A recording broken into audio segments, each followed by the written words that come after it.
Kasaragod Reshma തിരോധാനത്തിൽ crime branch സംഘം ഇന്ന് പെൺകുട്ടിയുടെ വീട്ടിലെത്തും.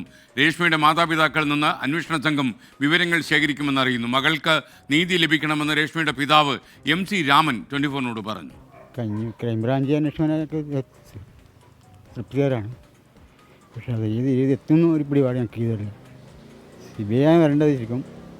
ക്രൈംബ്രാഞ്ച് അന്വേഷിച്ച് കണ്ടുപിടിക്കുന്ന എൻ്റെ മനസ്സ് പറയുന്നു. മെയിനായിട്ട് ബിജു പൗലോസും അമ്മയും ഒന്ന് തള്ളി എന്ന് നമുക്ക് പരിപൂർണ്ണ വിശ്വാസം. പക്ഷേ ഇതിൽ കുറേ പ്രതികൾ ഉണ്ടെന്നാണ് ഒരു സത്യം തുറന്നു പറയുന്നില്ല. പ്രതികളെ അറസ്റ്റ് പോലീസ് വയ്യുന്നു.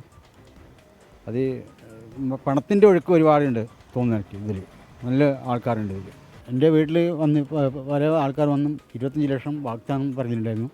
25 ലക്ഷം തരാം, ആ കേസ് നമുക്ക് ഒതുക്കാം എന്ന് പറഞ്ഞിട്ട്. പക്ഷേ ഞാൻ അതിനൊന്നും വഴങ്ങിയില്ല. ഒന്ന് തന്നെ 100% ഉറപ്പ്. അല്ലെങ്കിൽ ഒരു ഫോൺ പോലും ഇതുവരെ വിളിച്ചിട്ടില്ല. ഒന്ന് കാണും ബിജു പൗലോസും അമ്മയും. കാസർഗോഡ് നിന്ന് അരുൺ പാറക്കൽ വിവരങ്ങളുമായി ചേരുന്നു. Arun, good morning. പറയൂ വിശദാംശങ്ങൾ.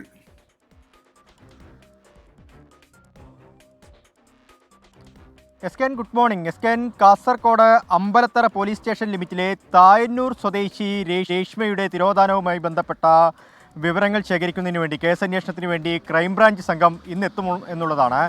ഈ ദൃശ്യം സിനിമയെപ്പോലും വെല്ലുന്ന തരത്തിലുള്ള ഒരു തിരോധാനമാണ് രേഷ്മ തിരോധാനം. 2010 ജൂൺ 6-ന് രേഷ്മയെ കാണാതായി, അല്ലെങ്കിൽ രേഷ്മ കൊല്ലപ്പെട്ടു എന്നാണ് ലോക്കൽ പോലീസ് ഒടുവിൽ അന്വേഷണത്തിൽ കണ്ടെത്തിയത്. 2011-ലായിരുന്നു രേഷ്മയുടെ പിതാവ് MC രാമൻ ഇതുമായി ബന്ധപ്പെട്ട അമ്പലത്തറ പോലീസ് സ്റ്റേഷനിലൊരു പരാതി നൽകുന്നത്. ഈ പരാതിയുടെ അടിസ്ഥാനത്തിൽ കേസന്വേഷണം മുന്നോട്ട് പോയില്ല. അങ്ങനെ കുടുംബം 2021-ൽ ഹൈക്കോടതിയെ സമീപിക്കുന്നു. ഹൈക്കോടതിയുടെ ഡിവിഷൻ ബെഞ്ച് ജസ്റ്റിസ് രാമചന്ദ്രൻ്റെ നേതൃത്വത്തിലുള്ള ബെഞ്ച് ഈ കേസ് പരിഗണിച്ചു. അങ്ങനെ അന്നത്തെ ബേക്കൽ DYSP ആയിരുന്ന സുനിൽ കുമാറിന് ഈ കേസന്വേഷണത്തിനുള്ള ചുമതല നൽകി. 1.5 കൊല്ലം SKN ഹൈക്കോടതിയുടെ മേൽനോട്ടത്തിൽ ഈ കേസ് സുനിൽകുമാർ അന്വേഷിച്ചു എന്നുള്ളതാണ്. അതിനുശേഷമാണ് പ്രത്യേക അന്വേഷണ സംഘം ഫോം ചെയ്ത് കേസന്വേഷണവുമായി മുന്നോട്ട് പോകുന്നത്. പക്ഷേ ബിജു പൗലോസും അമ്മ ഏലിയാമ്മയും ഉൾപ്പെടെ പ്രതികളാണ് പോലീസ് കണ്ടെത്തിയിട്ടുണ്ട്. ഇവരെ അറസ്റ്റ് ചെയ്യുന്നതിനോ അല്ലെങ്കിൽ ജയിലിലാക്കുന്നതിനോ ഉള്ള നടപടിക്രമങ്ങളൊന്നും തന്നെ പൂർത്തിയായിട്ടില്ല. അതിനെ പോലീസ് പറയുന്നത് ഈ രേഷ്മ എവിടെയാണ്, രേഷ്മ കൊല്ലപ്പെട്ടു എന്ന് പോലീസും സ്ഥിരീകരിക്കുന്നുണ്ട്, ലോക്കൽ പോലീസ് സ്ഥിരീകരിക്കുന്നുണ്ട്. പക്ഷേ രേഷ്മയുടെ മൃതദേഹമോ മറ്റ് കാര്യങ്ങളോ ഒന്നും തന്നെ ഇതുവരെയും കണ്ടെത്താൻ സാധിച്ചിട്ടില്ല എന്നതാണ് പ്രധാനപ്പെട്ട കാര്യം. മരുതോം പുഴയിൽ മൃതദേഹം ഒഴുക്കിയെന്നും മരുതോം കാട്ടിൽ ഉപേക്ഷിച്ചുവെന്നും ചിത്താരിപ്പുഴയിൽ മൃതദേഹം ഒഴുക്കിയെന്നും 2 മൊഴികളാണ് പ്രധാനമായും ഈ ബിജു പൗലോസ് അന്വേഷണ സംഘത്തിന് നൽകിയിരിക്കുന്നത്. പക്ഷേ ആ സ്ഥലങ്ങളിലൊക്കെ തന്നെ പോലീസ് പരിശോധിച്ചിരുന്നു. ഇതുവരെയും മൃതദേഹമോ രേഷ്മയുടെ സാന്നിധ്യമോ കണ്ടെത്താൻ പോലീസിന് സാധിച്ചിട്ടില്ല.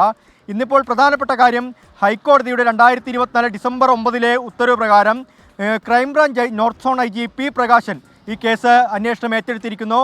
ഇന്നിപ്പോൾ അദ്ദേഹം 10 മണിയോടുകൂടി രേഷ്മയുടെ വീട്ടിലെത്തും. മാതാപിതാക്കളിൽ നിന്ന് വിവരങ്ങൾ ശേഖരിക്കും. കേസന്വേഷണം, ക്രൈംബ്രാഞ്ചിൻ്റെ അന്വേഷണം ഇന്ന് തുടങ്ങും. SKN. Thank you Arun Parakkal.